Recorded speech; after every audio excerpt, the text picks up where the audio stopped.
Have you ever watched the Olympics or the average Red Bull and think to yourself, how the heck are these people even doing what they're doing? Or maybe you just remember that kid from a school who's always number one, with perfect grades, or even looking at top athletes, your favorite athletes competing at the highest of levels, and you could never, consider doing such a thing like that. It's because, the insane devotion and Mamba mindset that made players like, Kobe Bryant one of the best in the game, and it allowed them to break records that were previously thought to be impossible. And not only that, but peak performance athletes and businessmen are able to, shrink down time and achieve 10 to 100 times more in the same 24 hours that we've all been given. And what people once thought was magic would soon become reality, because behind every magic trick, no matter how simple or complex, there's a logical process to it. And the same is true with the impossible. For those who make it to the top, those who surf the 100-foot waves, those who break world Guinness records on a daily basis, there's a logical process to how they can achieve these seemingly insurmountable tasks. And the trick is to discover what the cheat code is and how you yourself can use it on your own advantage to overcome your own personal impossibles. First, you need to understand what the flow state is.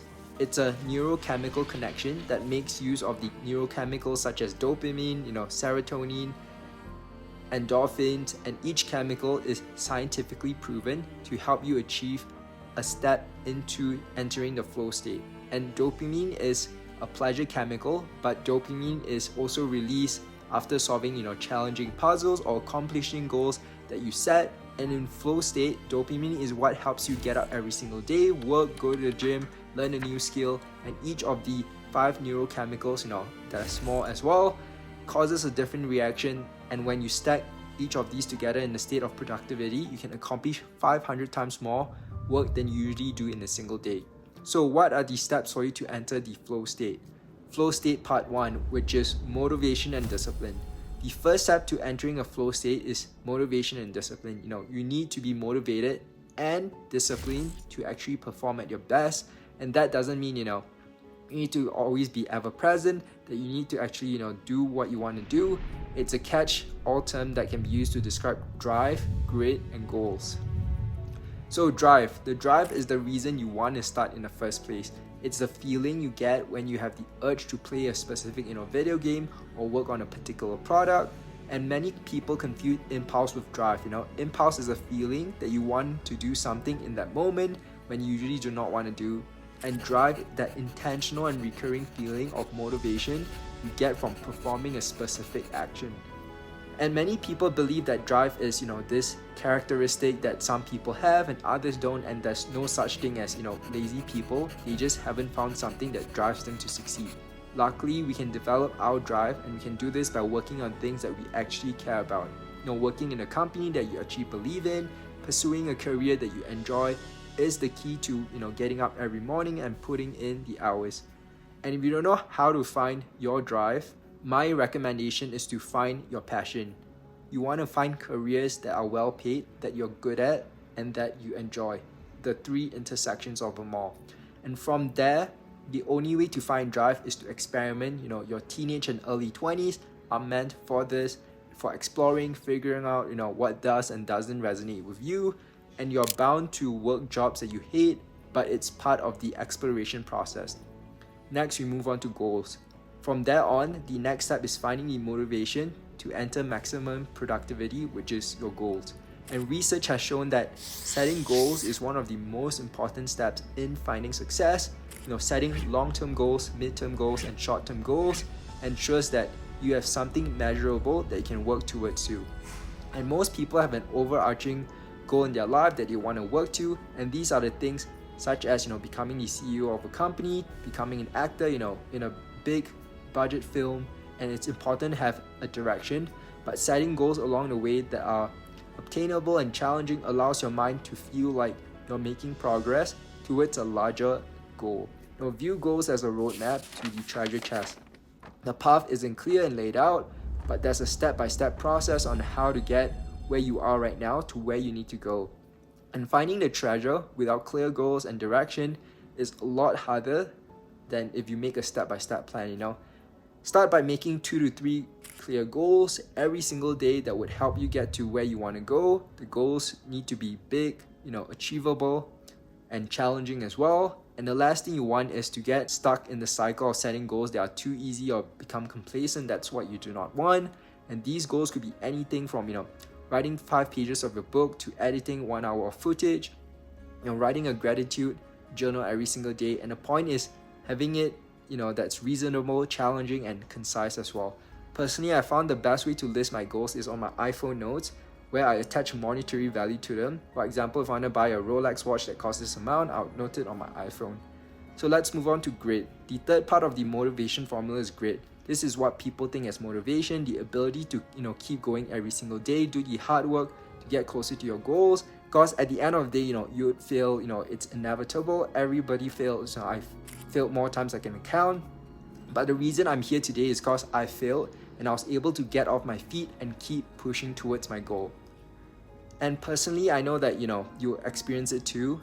There are days when you feel demotivated, your emotions are playing havoc like a roller coaster, and you feel down, depressed, because something bad happened in your life. I've experienced that many times. But you need to keep pushing through and conquer your day, no matter what or how you feel, through the highs and lows. And drive and grit and goals are the prerequisites to becoming great. But the act of becoming great requires you to push through difficulty, and you can only see a rainbow after the rain. And the same is true for success. Motivation is the first step to unlocking your cheat code to productivity, but it isn't the only step. The next one is arguably just as important as motivation, and it's creating a space where we can work uninterrupted for hours on end. This means the only thing that could distract me from my goal is myself and my inability to control my impulses when it comes to social media distractions. And I have a dedicated work office in my home, that signals to my body it's time for deep work, concentration. So once the environmental requirements have been met, the next step is to build the perfect environment in your mind. And you need to have a clear goal and passion that is bigger than yourself, and find a way to turn what you do into something that involves other people as well. But find a way to incorporate others into your own story, because even the act of sharing your goals and dreams with your close friends, your family, increases the neurochemicals that help you achieve those goals. So instead of starting a business to make yourself rich, do it for your parents, your friends, your loved ones, your spouse, your kids, or those who are less fortunate. Find someone else. And if you're the only person relying and counting on yourself, then you're more likely to find an excuse to make your life easier. Oh, I've worked enough today, that's good enough. These statements are the easiest to get away if the only person who is dependent on your success is yourself. So enter flow state part 3, which is automation and systemization. And this is just a fancy way to say, accumulating and building experiences and optimizing it on a day-to-day basis. I think we can all see this, that for the first time that we're doing anything, it takes longer than expected. Our first mile on a bike was definitely longer than it takes right now. And this is the idea of constantly challenging yourself at the right level. If you go too big, too hard, you feel like you're starting a new experience from scratch, and such it would require a heavy mental load. The whole point of being in a flow state is to optimize your mental abilities, and doing projects and work that overloads your brain with challenges that are too difficult, is the fastest way to burn out and drain your brain. Conversely, if you don't challenge yourself, you'd never grow, and that means that you'd stagnate at some point, and that prevents you from unlocking your true potential. And a good rule of thumb for determining is the Goldilocks of challenge is the 5% rule. Every week or day, do something that's 5% harder than the previous time. For example, for someone who has never, been romantically active, idea of going up to a crush and asking them on a date is something that might be viewed as very challenging, and they never take action. Instead, you start with something small, something your brain knows how to do and has some experience. For example, instead of asking someone out, you focus on eye contact and making eye contact with 5 people a day in the street or class. Then the next day, the next week, you turn it up a notch, make a goal of smiling at 5 people.